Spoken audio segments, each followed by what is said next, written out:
type of family I grew up in is a family who doesn't go on family trips.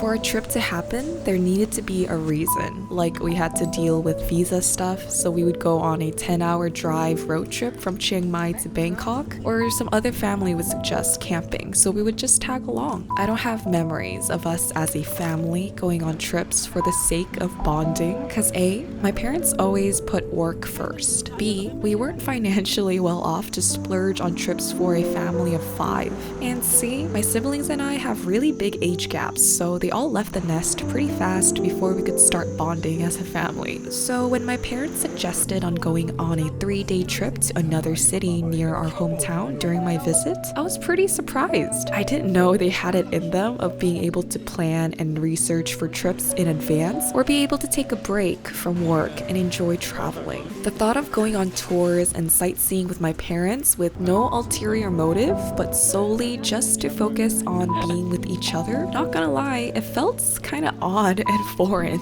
But it also awakened the little girl in me who always envied the kids that went on family trips or had cute family traditions. At the age of 26, as I sat in the car with my dad driving and my mom chattering in the back seat, it felt like I was back to being a kid again, and it was a pleasant feeling. We went to a city called Pai. As this city is known to backpackers, there were so many foreigners. It honestly didn't feel like Thailand because those roaming around were all tourists, so it was an interesting experience. The half-day tour itself too, to be honest, started off pretty disappointing. Maybe it was the heat that made me more sensitive to small inconveniences and less impressed, but the first few stops like the temple and Chinese village, it wasn't that interesting to me. I kept on thinking I would rather be at home or be cafe hopping in Chiang Mai. But looking back on these clips, the views look better than I thought, so I'm glad the experience happened. The tour got more amusing as the time went by. We went to a cafe, a waterfall, and ended up at a garden where we were free to roam around. The view of nature, being able to just live in the moment of a slow life where there was nothing else to do, nowhere else to go except to just look at grass and buffaloes, it was the peace of life I needed to feel refreshed. And especially seeing my parents not doing anything else but being in the moment too was what made this trip special. With no distractions of work, it was nice to be with my parents as my mom and dad. Because usually we're surrounded by many others and it makes me distance myself from them so that they can take on the role the people expect them to be. But in every moment of this trip,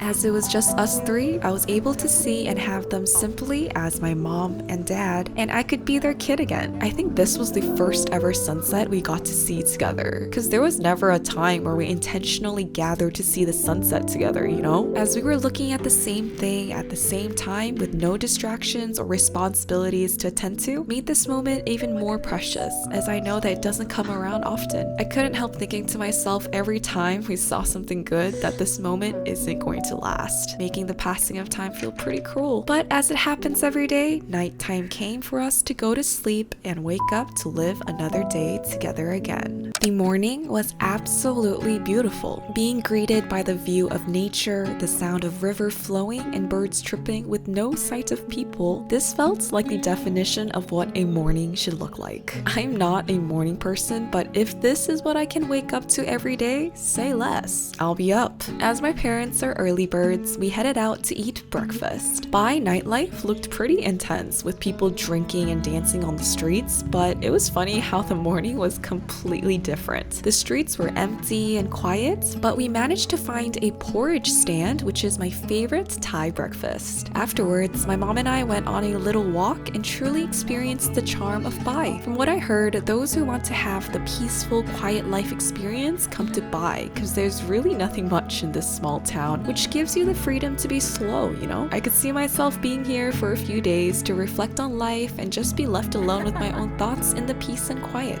Actually, being alone with my own thoughts is kind of scary, so it doesn't seem like a good idea. But regardless, being able to experience Pai with my parents was fun. We soon headed out to a city called Mai Hong Son to go see a famous Chinese village. Honestly, love road trips because there's something about being in the car listening to music that makes you become more intimate with those you're with. I understand that many fights can occur being trapped in a small space together for a long time, but we were doing pretty good so far. Our Thai local friends highly recommended stranded coming to this place, so my parents planned a trip to stay in this village. As there weren't that many people because it wasn't the peak tourist season, my parents and I were able to focus even more on enjoying each other's company. My parents are total opposites. My mom has the talent of being able to speak to any kind of stranger. If you leave her alone for a few seconds, you'll come back to see her making friends with random people. She's a woman who is curious about people, cares deeply, and believes that there is a best in everyone. Not only does she have endless stories to tell you, but she's also a great storyteller, where she has the ability to hook you in whenever you listen to her talk. Her talent also lies in the written language, because she writes beautifully and has even won prizes too. My dad, on the other hand, is a quiet but strong and resilient soul. To me, my dad is like a big tree with a thick trunk and deep, strong roots. Trees don't say much, but they provide shade and protection and always steadfastly stands firm in one place no matter what happens, right? That's who my dad is to me. Whenever I look back or need a place to fall on, he's already there, quietly, unexpectedly waiting to provide the foundation that I can stand on. He's a man of few words, but he speaks love through his actions, like quietly believing in me and my abilities,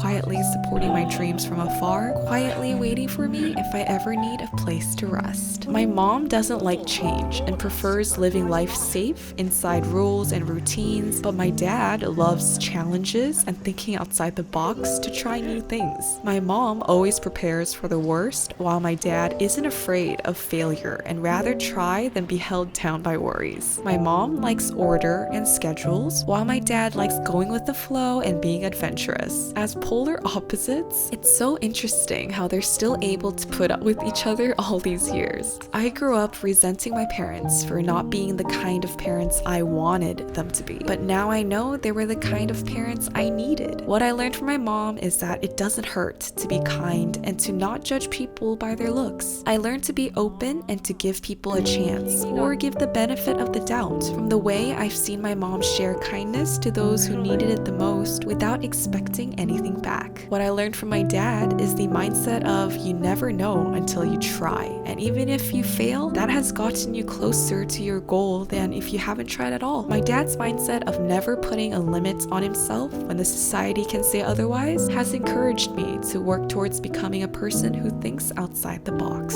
The apple doesn't fall that far from the tree, right? So whenever I feel lost about who I am becoming, I reflect on my parents who raised me to find anchor and direction in working towards becoming the kind, caring, loving, diligent, and resilient people that they are. My time at home was slowly coming to an end. But before my time was up, I guess my parents wanted to use me to my full potential because they put me to work to paint a small mural on the wall of a church they were building. It reminded me of the days I lived in Uganda to paint 4 murals on the school walls. I don't know how I did that back then all by myself, because painting this small mural for one afternoon already made me feel exhausted. But I was glad I was able to leave a mark on my parents' workplace for people to remember me by. Afterwards, I met up with my old dear friends from high school. As an international school kid, we went our separate ways after graduation, so it's hard to meet people back at home. But since this friend of mine works in Chiang Mai, we're able to catch up and reminisce on the old days together. She has a special place in my childhood because we were pretty obsessed with dance, so we would randomly make music videos out of pure passion. I miss those days where you made art for the sake of art and for the fun, you know? We were known as the girls who dance because at every school event or socials, we would be performing K-pop dances or flash mobs or making dance videos for fun. It's bittersweet how we both don't dance anymore, but we move on to find new interests as we grow up, right? And for my friend, currently, she found a new passion in playing instruments. Before going to her house, we stopped by to get bubble tea from a famous Chinese brand. This was the first day they opened their brand here, so everyone was super excited to get some. I honestly get the hype. The bubble tea was surprisingly good. We soon headed to her house and randomly started to play songs together. She has a very sweet setup where it looks so legit, and as a person who has been wanting to learn drums for a very long time, this day was the perfect opportunity to try. It was a pretty wholesome night where we played and sang songs together as if we were in a band. What a perfect bonding moment for us. On On my last full day, my mom and I went to a beautiful restaurant that was on top of a hill. I wanted to mentally screenshot every green view I could get. And also the food. I already miss Thai food so much. But anyways, later in the day, we visited my old childhood neighborhood and home. Bro, the nostalgia was crazy. The memories of me biking around with friends to go to the playground or play hide and seek or pretend or swim in the pool, the carefree energy I was feeling by seeing my old home was pretty overwhelming. But also, so much has changed. Being back here, I could feel and see myself as the little girl who used to live here, but my memories felt tainted when I saw areas that were replaced by something new or no longer existed, which truly proved to me the passing of time. Speaking of time passing, I had to open up my old letter boxes and diary to reminisce on the person I used to be. You see a version of you that no longer exists, or a version you never thought you were. It felt like I was snooping on someone else's private life. Especially when reading old love letters, I've forgotten that there used to be a version of me where I was so loved. I thanked my past self for collecting all this, cause it's a reminder of how far I've come and how much I've grown. 10 days in Chiang Mai, Thailand.